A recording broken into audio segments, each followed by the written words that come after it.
Hi, Sharon Durbin Graves, Painting with Acrylics 101.com, here in my studio in Kentucky. It's a little chilly outside, and I have a fire in my wood stove, so it's starting to heat up in here pretty good. Today I'm talking to you about, a couple of weeks ago I did 5 things that every artist should know and or do. And number 3 was don't compare your work as a beginner to somebody who's been painting for 20 years. Just don't.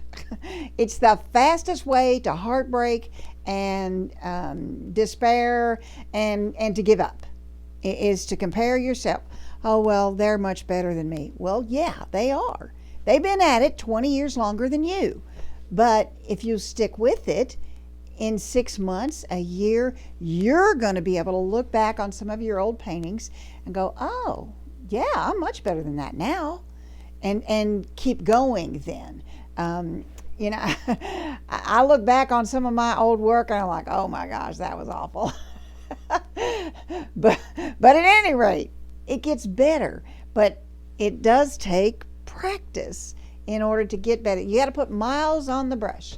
And so when you've got miles on your brush, then you start to see the improvement. But please, please, please don't give up because your work is not as good as somebody who's been at it for 20 years. It's not supposed to be as good as, okay? There's a learning curve in this. It's a skill level. It's not all talent. It is a lot of skill. And then as your skills improve, then your artistic talent comes out, and you start to paint things that you really want to do. You start to say, oh, well, I could do it like this, or this makes sense. I can do it this way. And all those things will work for you, but it won't happen until you've actually put miles on the brush. So you need to get in your studio, your kitchen table, wherever it is you paint, and put some miles on that brush. And don't give up. Never, ever, ever give up. I'm the slowest learner, it seems like. It took me forever, not just to learn to paint, but to learn to get on here and teach you how to do it. And I'm still slow at learning things like that. Some days I'll come out here in my studio and I'll pick up a brush and it'll be like, I don't have any idea what to do with this. My hand has no idea what to do with this brush. So don't be discouraged on those bad days. Every artist has them.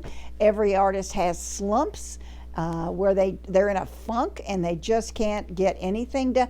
One of the women that I follow that I have in the highest admiration of went through 4 or 5 months this past year of not being able to paint a thing.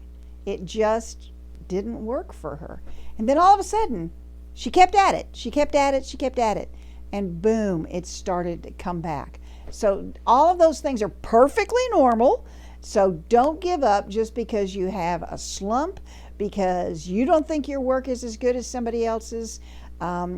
Just keep working on it. Keep improving. Keep practicing. Keep learning every single day something about color, about perspective, composition. When you're sitting there watching TV, do some sketching. Just keep working at it, and you'll be amazed at how far you'll come in a very short time. So thanks a lot. My website is www.paintingwithacrylics101.com. I have a free Facebook group where every week I go live and I teach a lesson. And this month we're actually working on this landscape that you see behind me and the setups over here. Then I try to have tips and tricks and hints and all those kind of things in there for you as well. Reference photos, motivation, all of those kind of things. So I'd love to have you go to Facebook groups and look for Bucket List Artists. Ask to join, answer the 3 questions, and I'm going to say, you're awesome, come on in. So also, if you like this video, please click the thumbs up button and subscribe to my channel. I sure would appreciate it. Thanks a lot, have a great day, and let's paint together real soon.